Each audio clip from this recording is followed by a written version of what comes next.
النبی اولا بالمؤمنین من انفسہم وازواجہ امہاتہم۔ قرآنی الفاظ کے تحت آج کا ہمارا عنوان ہے ام المؤمنین حضرت سیدہ حفصہ بنت عمر بن خطاب رضی اللہ تعالی عنہما عنہم۔ حضرت حفصہ بنت عمر رضی اللہ تعالی عنہا آپ کی والدہ محترمہ کا نام زینب بنت مظعون ہے، زینب بنت مظعون۔ حضرت زینب بنت مظعون مشہور صحابی رسول حضرت عثمان بن مظعون کی بہن ہے۔ عثمان بن مظعون کون ہے؟ حضرت سودہ بنت زمعہ کے عنوان میں آپ نے ایک پاکیزہ عورت کا تذکرہ پڑھا تھا، حضرت خولہ بنت حکیم، جنہوں نے حضور کو مشورہ دیا تھا نکاح کا۔ خولہ بنت حکیم جو تھی وہ بیوی تھیں حضرت عثمان بن مظعون رضی اللہ عنہ کی۔ عثمان بن مظعون، عبداللہ بن مظعون اور قدامہ بن مظعون، یہ تینوں بھائی نبی پاک صلی اللہ علیہ وسلم کے صحابی ہیں، اور حضرت زینب یہ ان کی بہن ہے، اور یہ تینوں صحابی حضرت حفصہ کے ماموں بنے، رشتے میں ماموں بنے۔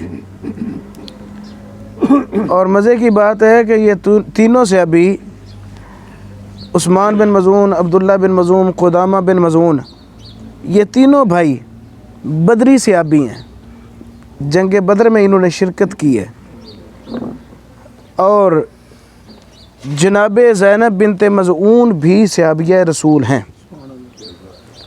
تینوں بھائی بھی صحابی ہیں اور ان کی بہن بھی صحابیہ تھیں، مگر انہوں نے کلمہ شریف پڑھا جب حضرت فاروق اعظم نے کلمہ شریف پڑھا، بھائیوں نے پہلی کلمہ پڑھ لیا تھا۔ عمر بن خطاب رضی اللہ تعالیٰ عنہ فرماتے ہیں کہ یہ ولادت کی بات ہونے لگی ہے، حضرت حفصہ کب پیدا ہوئیں؟ المستدرک علی الصحیحین جلد نمبر 4 صفحہ نمبر 383، حدیث نمبر 6877۔ عمر بن خطاب رضی اللہ عنہ خود روایت فرماتے ہیں، خود بیان فرماتے ہیں کہ ولدت حفصۃ و قریش تبن البیت قبل مبعث النبی بخمس سنین۔ حضور صلی اللہ علیہ وسلم نے نبوت کا جس سال میں اظہار فرمایا، اعلان فرمایا، اس سال سے 5 سال پہلے حضرت حفصہ کی ولادت ہوئی، یعنی قبل از بعثت 5 سال قبل از بعثت حضرت حفصہ کی ولادت باسعادت ہوئی۔ اور وہ سال وہ تھا جب قریش مکہ از سر نو خانہ کعبہ کی تعمیر کر رہے تھے، اور آپ کی وفات جو ہے وہ شعبان کے مہینے میں ہے، 4 شعبان کو ہی ہے، 45 ہجری کو۔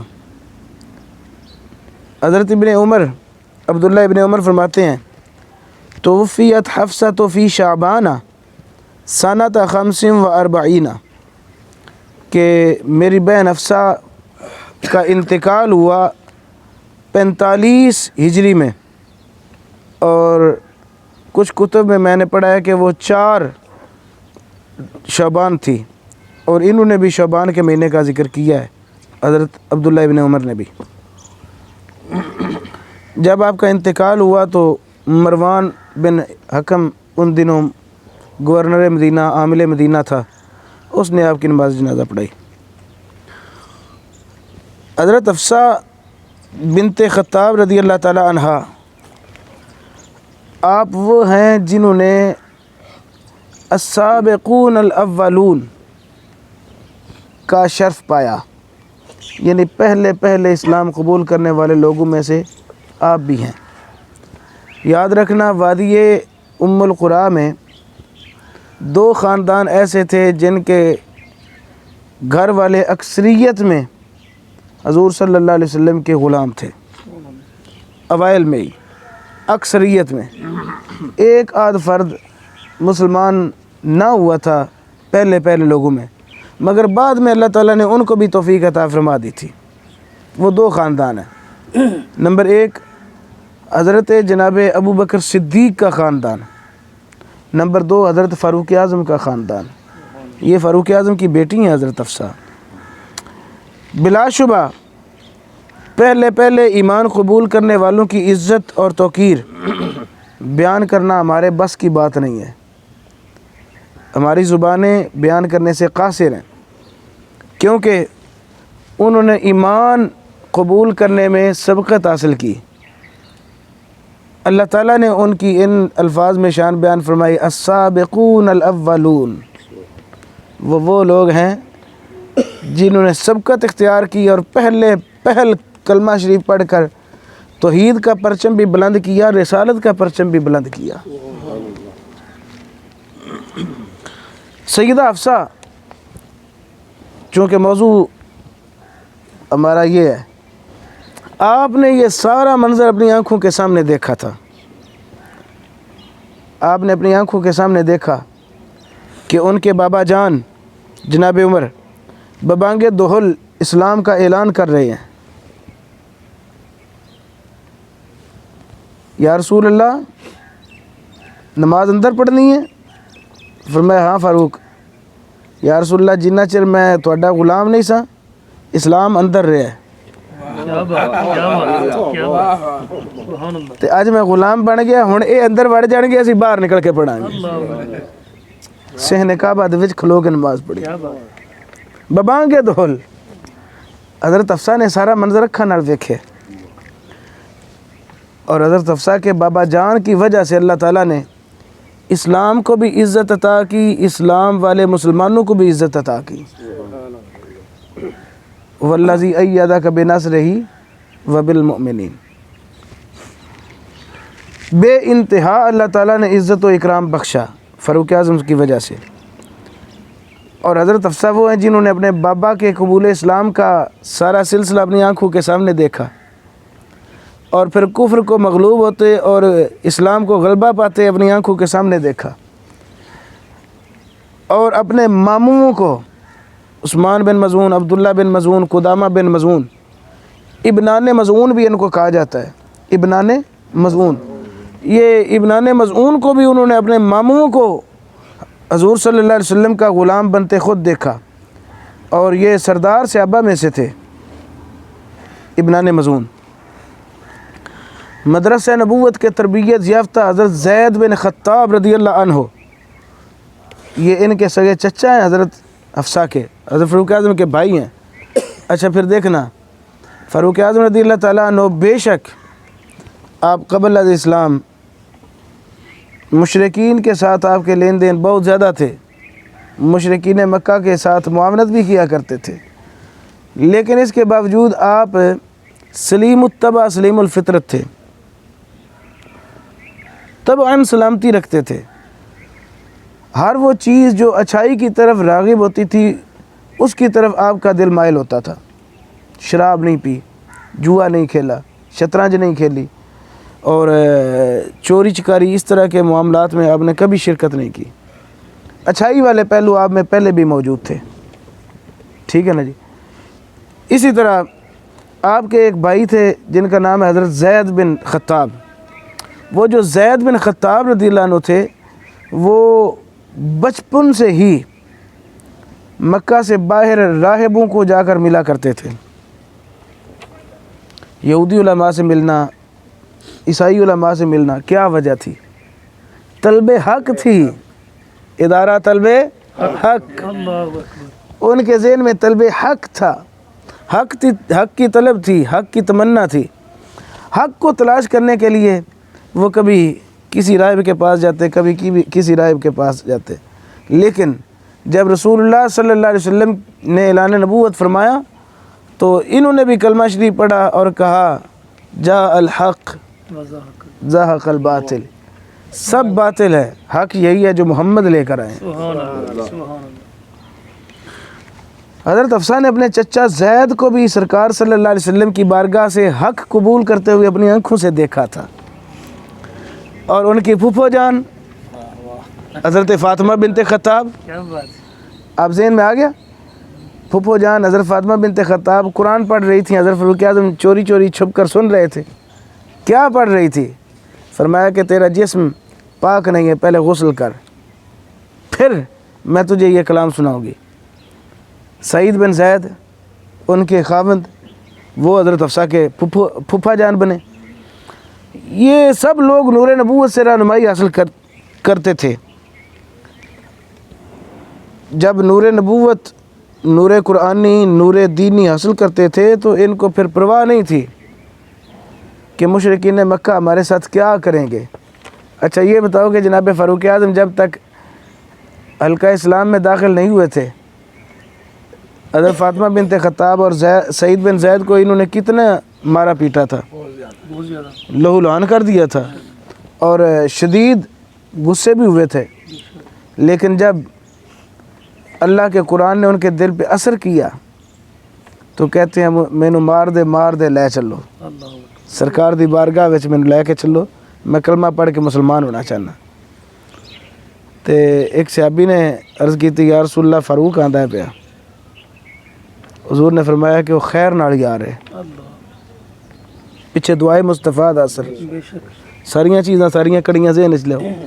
حضرت امیر حمزہ تلوار نکال کے عرض کردے یا رسول اللہ نو ٹینشن، اگر اچھے ارادے نال آیا تو اسی بھی وہ اچھائی نال خیر مقدم کریں گے استقبال. اگر کسی اور ارادے نال آیا تو زندہ واپس بچ کے نہیں جائے گا. لیکن سرکار دے قدموں میں آ کے پھر رون لگ پے، یا رسول اللہ میں معافی عطا ہو جائے. انہوں نے حضرت حفصہ نے کہنے کا مقصد یہ ہے کہ یہ ساری چیزیں اپنی آنکھوں کے سامنے دیکھی تھیں. سیدہ حفصہ اس پاکیزہ ماحول میں اور صاف ستھرے ماحول میں پروان چڑھی. مطلب ہے کہ حضرت حفصہ اجے 10 سال دیاں سن جدو آپ نے کلمہ شریف پڑھے. 10 سالاں بچے نو تسی جڑے پاسے مرضی موڑ لو، موم دی طرح مڑ جائے گا، ٹھیک ہے، ڈھال سکتے ہو تسی. تے حضرت حفصہ نو جڑی ڈھالیا گیا وہ اسلام والی ڈھال ہے. جڑی تربیت عطا کیتی گئی ہے وہ دین دی تربیت ہے. دینی ماحول دے اندر مقصد یہ جے نانکے وال گئیاں نے اتھے بھی دین ہے، وڈے ماموں عثمان وال گئیاں نے اتھے بھی دین ہے، جے وچکارلے ماموں وال گئیاں نے عبداللہ ابن مزون وال تے اتھے بھی دین ہے، جے قدامہ چھوٹے ماموں وال گئیاں نے تے اتھے بھی دین ہے، جے ماں دی گود دی گئیاں نے تے اتھے بھی، جے باپ دی گود دی گئیاں نے تے اتھے بھی، جے عبداللہ بن عمر بھائی دے کول بیٹھیاں نے تے اتھے بھی. یعنی آپ نو دین ہی دین ملیا ہے، دین ہی دین ملیا ہے. سیدہ حفصہ آپ نو اللہ تعالیٰ نے بچپن دے اندر ہی دین دا علم عطا فرما دیتا. حضرت حفصہ کچھ بڑیاں ہوئیاں تو حضرت فاروق اعظم نو فکر لائق ہوئی کہ میری بیٹی دا ہن رشتہ ہونا چاہیے. چنانچہ نظر دوڑاندے نے تے آپ نو کوئی معقول رشتہ نظر نہیں آتا. جے کوئی آپ انتخاب ذہنی طور تے فرماندے نے کہ فلاں لڑکا اچھا ہے، مگر پھر ویکھ دے نے کہ رسول اللہ دا غلام نہیں. سب تو وڈی شرط جڑی ہے نا نبی پاک دے غلامہ واسطے وہ یہی ہونی چاہیے. نبی پاک دا غلام نہ ہونے دی وجہ تو آپ نے کئی ایک رشتے ذہن وچ لا کے ٹھکرا دیتے، پرے پھینک دیتے. لیکن بندہ تدبیر اپنی کردا ہے، اللہ تقدیر اپنی کردا ہے. اللہ تعالیٰ نے آپ دی مدد فرمائی. اللہ نے ایک ایسے نوجوان دی توجہ جناب عمر دے گھر وال مبذول کیتی کہ جڑا انہاں جگر گوشیاں وچوں سی جنہاں نے اوائل کلمہ شریف پڑھے، اور دار ارکم داخل ہون تو پہلا حضرت صدیق اکبر دے ہاتھ تے کلمہ پڑھ کے مسلمان ہو چکے سن. ظاہر نہیں سی لیکن وہ مسلمان ہو چکے سن، نبی پاک صلی اللہ علیہ وسلم دے غلام بن چکے سن. انہاں دا حضرت فاروق اعظم نے پتہ کوئی نہیں سی اسلام دا. ممکن ہے توجہ گئی ہوئے تو یہ بھی انہاں اسے زمرے چون کے سرکار دا غلام نہیں. ٹھیک ہے. تے جدوں پتہ لگا اس نوجوان دی توجہ جدوں اللہ تعالیٰ نے موڑی حضرت فاروق اعظم دے گھر ول، تو جناب فاروق اعظم دے گھر رشتہ دا پیغام بھیجا کہ میں ذاتی طور دے اتے تہاڈی بیٹی حفصہ دے نال نکاح دا ارادہ رکھنا. حضرت فاروق اعظم نے پھر ڈیمانڈ یہ رکھی کہ کیا تو مصطفیٰ دا غلام ہیں؟ انہاں عرض کیتی جناب مینوں نہ پوچھو، جے اے گل پوچھنی جے تے پھر اپنے محبوب حضرت صدیق اکبر تو پوچھو. صدیق اکبر نے گواہی دیتی. آپ نے فرمایا کہ انہیں اتنی مدت ہوگی کلمہ شریف پڑھے تے مسلمان ہے اور آج یہ صحابیت دا شرف بھی حاصل کرے گا. مصطفیٰ دے سامنے جا کے انہوں نے پھر اپنی صحابیت دا اقرار کیتا اور اعلان کیتا، اپنے ایمان دا اعلان کیتا. اے جڑا جگر گوشہ اول اوائل قبول اسلام والا نوجوان، انہاں دا نام کی ہے؟ انہاں دا نام ہے خنیس بن حذافہ سہمی. اے بنو سام دے سردار سن اور خوب روح تے نوجوان. خنیس بن حذافہ سہمی بنو سہم تو. آپ نے حضرت حفصہ کے رشتے کی پیشکش کی.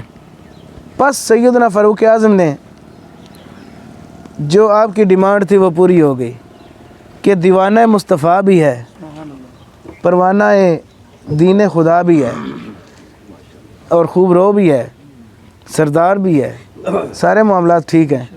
آپ نے رشتے کو پیشکش کو قبول فرمایا اور حضرت حفصہ کے ساتھ آپ کی شادی ہو گئی. اب حضرت حفصہ کی شادی کس مرد سے ہوئی؟ حضرت خنیس. حضرت سارے بولو، حضرت خنیس بن حذافہ. حذیفہ نہیں بولنا، حذافہ. خنیس بن حذافہ سہمی بنو سہم دی وجہ تو رضی اللہ تعالی عنہ. عمر فاروق اس مبارک شادی سے بہت خوش ہوئے اور اپنے معزز خاندان میں اپنے معزز داماد کی تعریفیں کیا کرتے تھے. معزز داماد پر خوش تھے وہ. صاف ظاہر ہے کہ سسر جدو اپنے داماد دی تعریف کردا ہے تو وہ خوش ہوندا ہے تے کردا ہے. یہی آندے ہونے نا کہ مینوں مصطفیٰ دا غلام چاہیدا سی تے غلام مصطفیٰ میرے گھر آ گئے. اب خنیس اور حفصہ دونوں میاں بیوی ایمان کی زندگی گزارنے لگے، لیکن مکہ میں فاسق و فاجر مشرکوں کا جتھا قریشی معاشرے کے ممتاز و منتخب افراد کے قبول اسلام کرنے سے بڑا پریشان تھا. وہ اپنا غصہ ہر اس مسلمان پر نکالنے لگے جس پر ان کا داؤ لگتا یا جس پر ان کا بس چلتا. اب یہ حساب ہو گیا تھا کہ وہ نہیں دیکھتے تھے کہ کون ماڑا ہے تو کون تگڑا ہے. بس دا لگ گئے 9 مسلمانوں انہوں نے مارنا کرنا تنگ کرنا ہے سرکار دے غلاماں، حتیٰ کہ عورتاں بھی تنگ کرنا شروع کر دیتا. پس مشرکین مکہ کے ظلم و ستم سے بچنے کے لیے رحمت للعالمین صلی اللہ علیہ وسلم نے ہجرت حبشہ کا حکم صادر فرما دیا. حبشہ کی سرزمین آپ جانتے ہیں وہ تھی جہاں پر عدل، انصاف، سکون و راحت کا ڈیرا تھا. پس ایک جماعت نے حبشہ کی طرف اسلام کی نشر و اشاعت کے لیے سرزمین مکہ کو چھوڑ کر ہجرت کی اور وہیں سکونت اختیار کر لی. سیدنا خنیس بن حذافہ سہمی اور آپ کی شریک حیات حفصہ بنت عمر بھی ہجرت کرنے والوں میں پیش تھے. چند سال انہوں نے حبشہ میں قیام کیا، مگر حضرت خنیس کے دل میں محبوب خدا کی زیارت کا شوق موجزن ہوا. اپنے جنم استھان وادی ام القریٰ اور بیت اللہ کی یاد ستانے لگی. اگر توجہ کریں تو میں نے ایک عاشقوں والا جملہ لکھا ہے کہ انہیں کعبہ کی یاد ستانے لگی اور کعبہ کی یاد ستانے لگی. اب کعبہ اور کعبے کے کعبہ کی یادیں صبح و شام ان کے دل و دماغ میں گردش کرنے لگیں۔ سرزمین حبشہ میں وہ صبر سے رہنے پر قادر نہ رہ سکے، صبر کا پیمانہ لبریز ہو گیا۔ پھر سے مکہ میں سکونت کا سوچنے لگے، پس سامان باندھا اور اپنی زوجہ حضرت حفصہ کو لے کر مکہ میں واپس آ گئے۔ اب مکہ میں ان کا استقبال کیا گیا، ویلکم کیا گیا۔ چند ماہ مکہ میں بسر کیے تو اللہ تعالیٰ کی طرف سے حکم ہوا کہ اے محبوب صلی اللہ علیہ وسلم، اپنے غلاموں کو فرمائیے کہ اشاعت دین کے لیے اب یہ مکہ کو چھوڑیں اور مختلف علاقوں میں پھیل جائیں۔ چنانچہ حضرت خنیس اور حضرت حفصہ کو حکم ہوا کہ آپ لوگ اشاعت دین کی خاطر انصار کی کچھار مدینہ منورہ شریف کی طرف ہجرت کر جائیں۔ رسول اللہ نے مدینہ منورہ کی طرف ہجرت کرنے کا حکم فرما دیا تو حضرت خنیس اپنی صابرہ و شاکرہ اور صاحب ایمان بیوی حضرت حفصہ بنت عمر کو لے کر مدینہ منورہ روانہ ہو گئے۔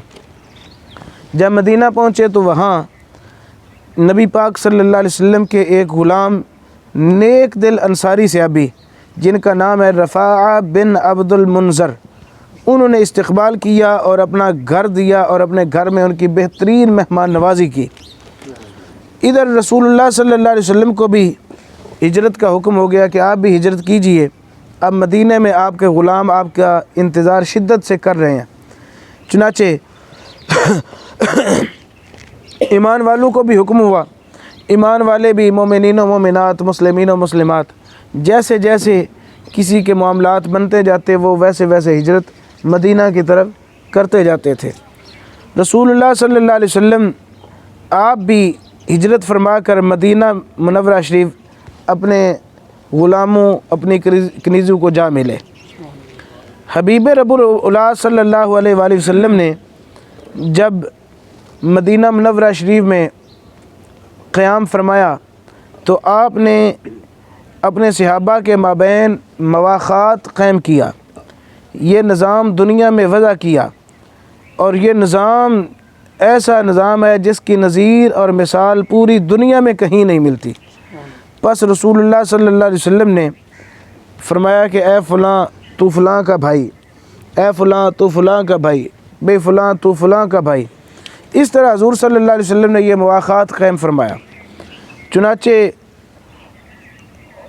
قبیلہ اوس کی شاخ حارثہ کے ایک مشہور شاہ سوار ابو ابس عبد الرحمن بن جبر الانصاری رضی اللہ تعالی عنہ، ان کے درمیان اور سیدنا خنیس بن حذافہ کے درمیان حضور نے مواخات قائم فرمایا، بھائی چارہ قائم فرمایا۔ کنہ درمیان ابو ابس عبد الرحمن بن جبر، ابو ابس بھی بول لو تاں بھی کافی ہے، یا ابو ابس عبد الرحمن انصاری یہ بھی کافی ہے، ٹھیک ہے۔ ان کے درمیان اور حذافہ کے بیٹے خنیس، حضرت خنیس کون ہے؟ یہ حضرت حفصہ کے پہلے شوہر ہے، پہلے خامند ہے، ان کے درمیان سرکار نے مواخات قائم فرما دیا۔ پس اس مواخات کو دونوں نے یعنی خنیس اور ابو ابس دونوں نے احسن طریقے سے نبھایا۔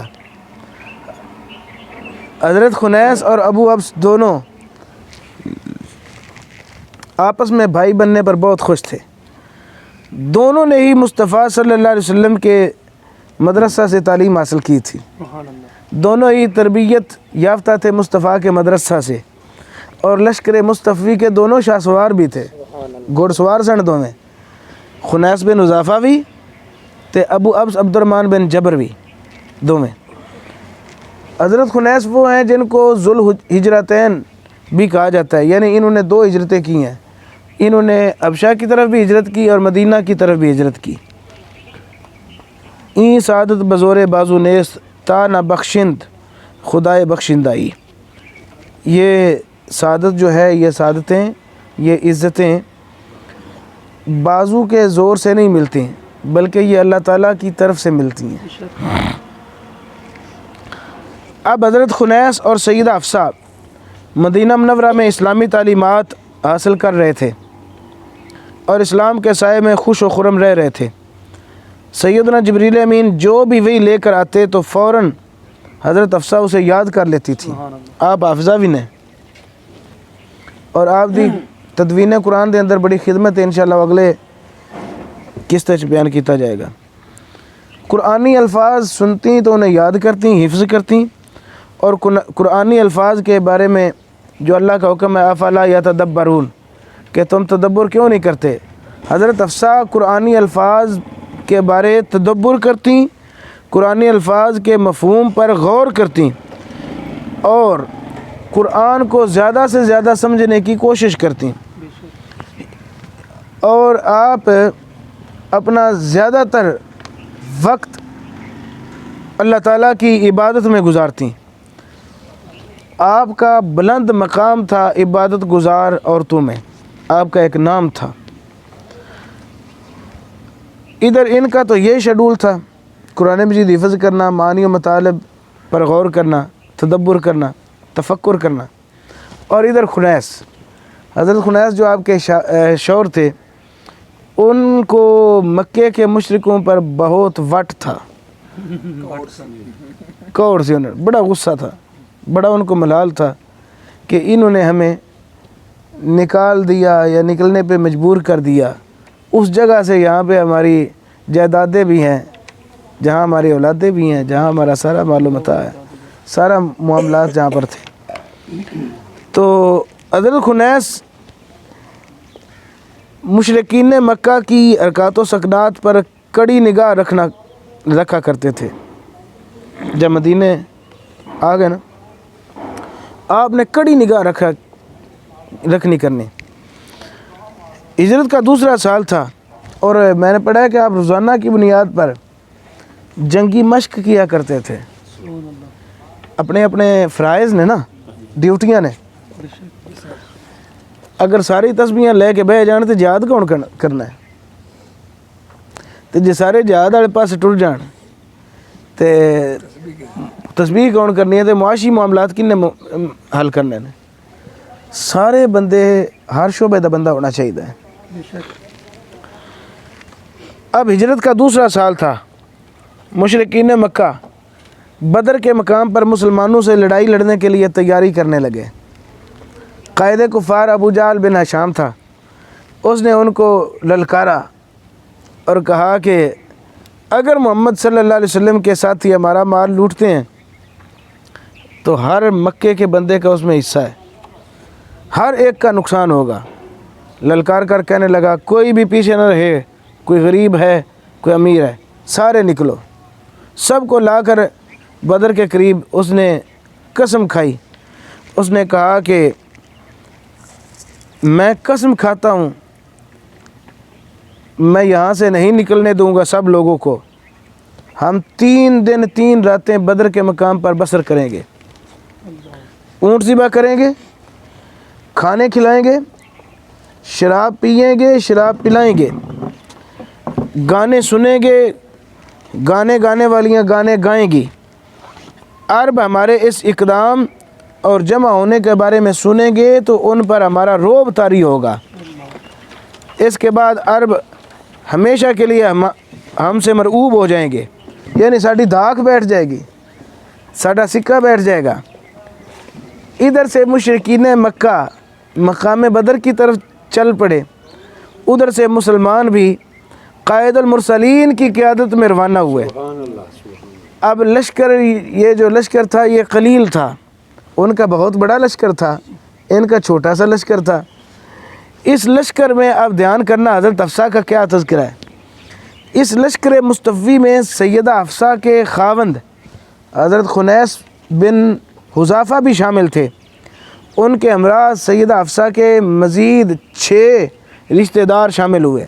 وہ 6 رشتہ دار کون ہیں؟ نمبر 1 حضرت سیدہ حفصہ کے ابا جان فاروق اعظم رضی اللہ عنہ، نمبر 2 آپ کے چچا حضرت سیدنا زید بن خطاب رضی اللہ عنہ، نمبر 3 آپ کے ماموں عثمان بن مظعون، نمبر 4 آپ کے ماموں حضرت عبداللہ بن مظعون، نمبر 5 آپ کے ماموں قدامہ بن مظعون، نمبر 6 آپ کے ماموں کا بیٹا صائب بن عثمان بن مظعون رضی اللہ تعالی عنہم، یہ 6 لوگ یہ تھے، 7واں آپ کا شوہر تھا، یعنی 7 مرد حضرت حفصہ کے رشتہ دار تھے جنہوں نے بدر کے مقام پر لڑائی لڑی۔ اور آپ جانتے ہیں کہ غزوہ بدر میں جو لوگ شریک ہوئے تھے ان کا، جنہیں بدری صحابہ کہا جاتا ہے، ان کا مقام کیا ہے؟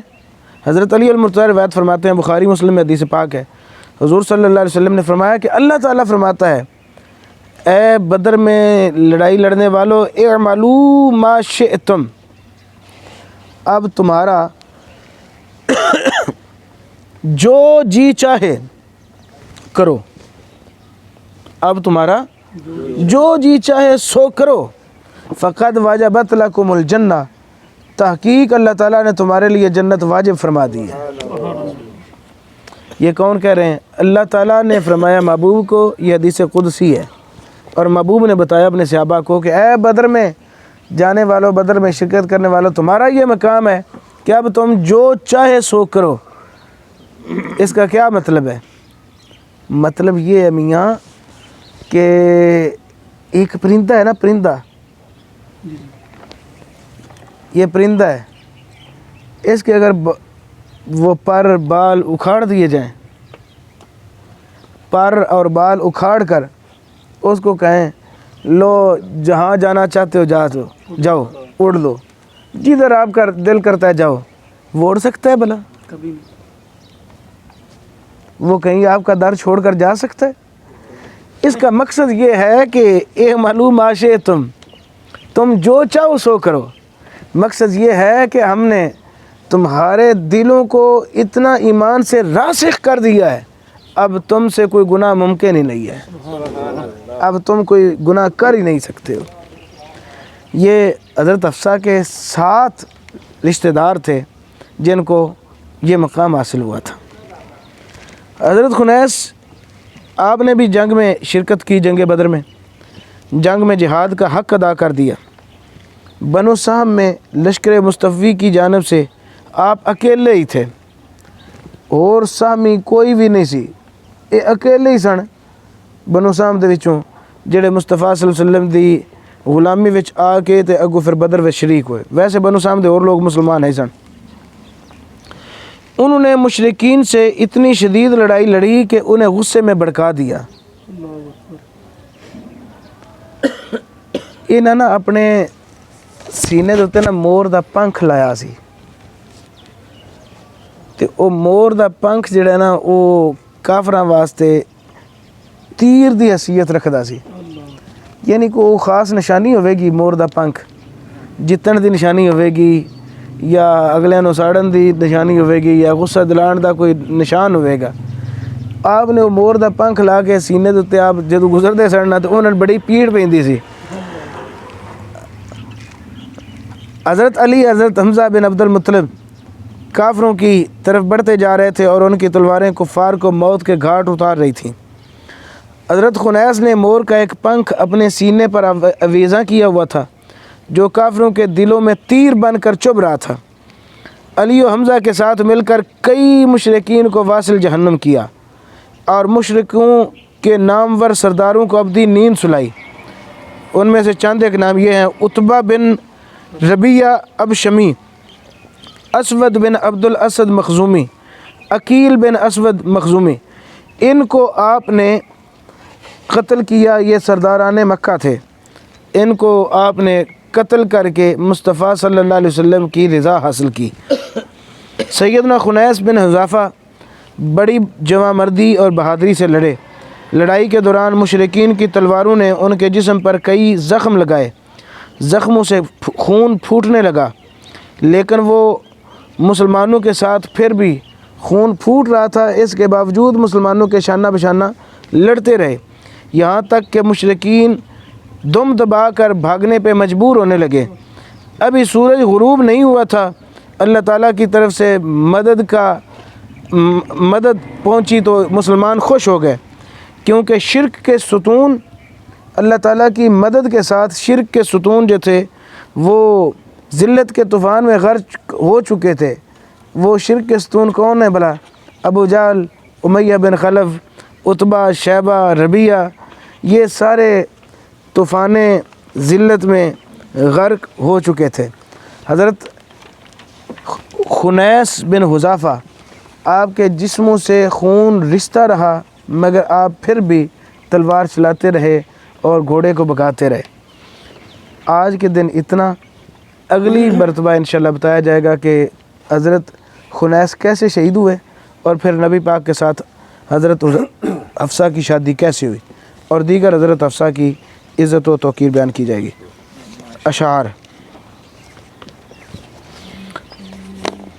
اشعار کڈو بھی، صفحہ نمبر 1۔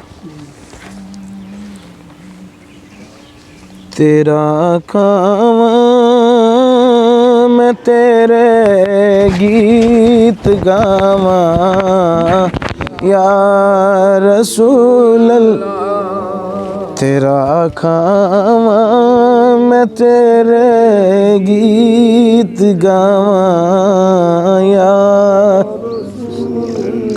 جناب حفصہ ام المومنی ہے، شان والی ہے، نبی کے گھر کی رونق ہے، بڑے ایقان والی ہے، جناب حفصہ کو حاصل ہوا رتبہ ہے اعلیٰ تر، امام الانبیاء والمرسلین جن کے بنے شوہر، بحکم رب تعالی جن کو ہر تطہیر حاصل ہے، نبی کا قرب حاصل ہے، ہر ایک توقیر، کرم ساجد ہوا مجھ پر، غلامی ان کی کرتا ہوں، دعائیں ان کی لے لے کر ہی ہر لمحہ سنورتا ہے، یا رسول اللہ تیرے در کی فضاؤں کو سلام، حضرت حفصہ کی عظمت کو سلام، مصطفیٰ سے ان کی نسبت کو سلام، وہ ہے ام المومنین بنت عمر، ان کی دوہری فضیلت کو، ان کی آپ کی دوہری فضیلت کو سلام، جو غیرانق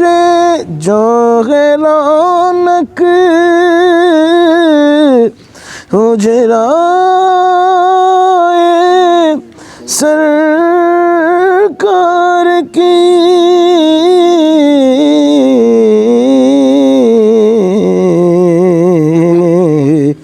حضرت حفصہ کی عصمت کو سلام، ساجدوں کی ذات پر لاکھوں درود، ان کے شرف و فضل و قربت کو سلام سخا ان کی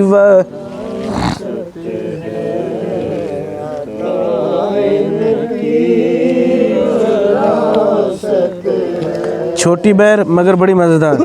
صداقت کی زبان حفصہ ذکاوت کا جہاں حفصہ شرافت کا بیان حفصہ سخاوت کا نشان ہے سب غوث و قطب ابدال تیرے مدح خواہ حفصہ فرشتے بھی تیری مدحت میں رتب اللسان فرشتے بھی تیری مدحت میں ہے رتب اللسان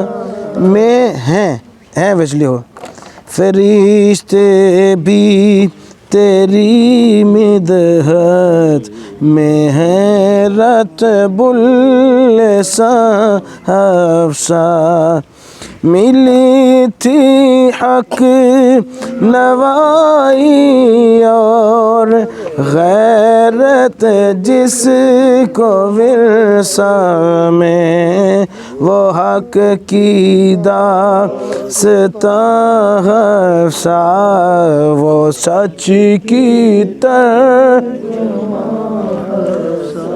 مثالی زہد اور تقوی مسلم فہم و علمیت علوم و معرفت کا ایک مہکتا گل علوم و معرفت کا ایک مہکتا گلستان حفصہ بھتیجی زید کی بھانجی ابنان مظعون کی ہے عبداللہ کی بہنا عجب ہے تیری وما علی الا البلاغ المبین.